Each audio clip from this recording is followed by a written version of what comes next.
Hey guys, how you doing? It's Kerry Sullivan answering your triathlon questions. And today's question I have is from Chuck, and he wants to know how he can prevent his feet from sinking when he is swimming when he has a band around his ankles. So the first thing I'm going to say is that when you have a band around your ankles, it's pretty tough to keep your feet up, and that's kind of the point of putting the band around your ankles, is to give you a little bit more resistance and help you build your strength. It's a pulling exercise. One of the things you can do is cheating. I actually don't advocate people using them too much as a pull buoy. That can help, but again, that's kind of cheating. So here's some tips that you can do for that. And if you're someone that just naturally has their feet sinking lower than normal, you can use these tips as well. So the first thing is your head position. You want to make sure that you're looking straight down at the bottom of the pool versus up. A lot of the time when people start looking up, what happens is your hips will naturally drop, and when your hips start dropping, your feet will actually start sinking more to create more resistance, and you don't want that.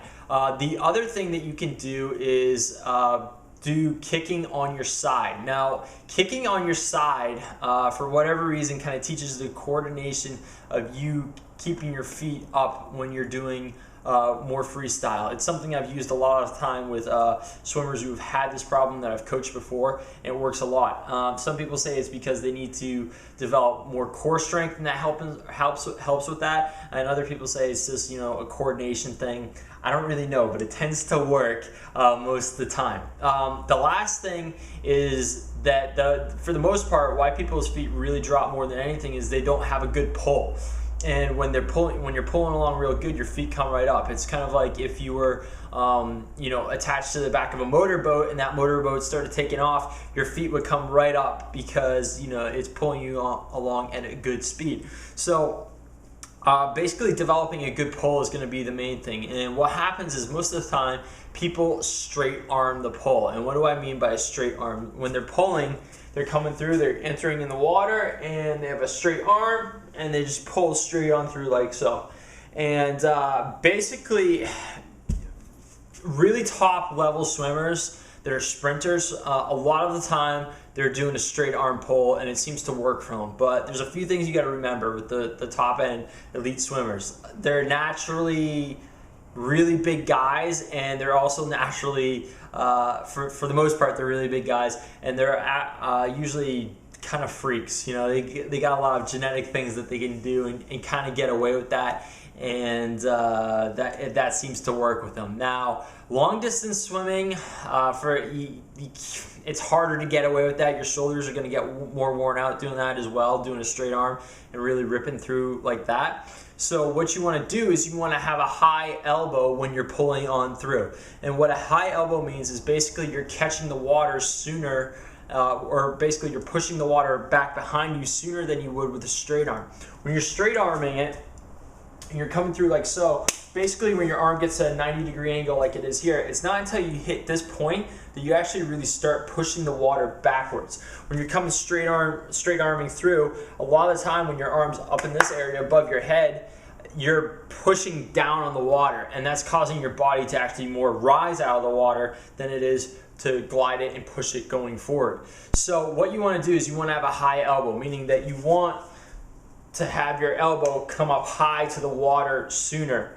And basically, that's what they mean by a high elbow, basically having your elbow up towards the water line. So the water line would be somewhere around here, your elbow's up high. When that elbow comes up high, you're able to start pushing the water back sooner than you would if you're straight arming it. So your arm is right about here, at the top of my head, and then you're pushing it back from there, versus having your arm out straight, you're pushing it back at a point that's lower than up here, a good 6 inches, foot, whatever you want to call it. So that's the main thing in terms of developing a really good pull. Obviously the pull out the back or the push out the back is also key to doing that as well. But if you start catching the water and grabbing it up at a higher point up around your head, that's going to help you to develop more propulsion, which is going to help to make your feet rise higher in the water. So those would be my tips on how to keep your feet from sinking with when you have a band around your ankles. Also, you know, if you don't have a band around your ankles, like I said, the kick on side roll will help a lot, and also developing a decent kick that can also help with that too. And working on body position. And again, the kick on the side is really good for that. Kicking with your head straight down and